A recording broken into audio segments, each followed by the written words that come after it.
But the NADCO report contains very many issues which are at the heart of the people of Kenya today.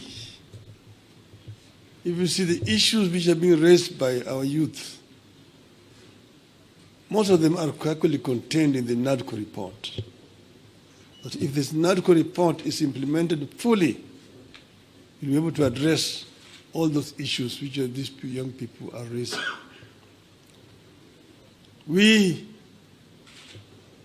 are, as I've said, at a very, very crucial juncture in the history of our country.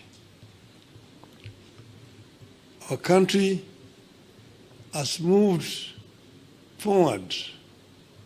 There have been highs and lows in our history of 61 years.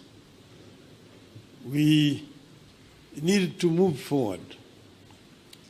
And I want to say, at this moment in time, my brother, that we require now a wider engagement so that people have an opportunity to vomit all that is there in their chest in order that we can be able to find a way forward. I therefore want to support the proposal of my brother Stephen Kalonzo Musyoka that we have this conversation. It may not take more than 2 weeks, but it brings all the stakeholders together. Today, our society is fairly stratified. Nearly 70% of our population is below the age of 35, the youth.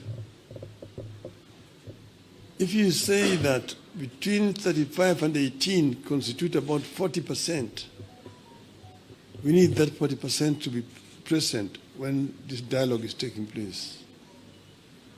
And then the rest can fill the rest. And then we just talk about the Kenya we want.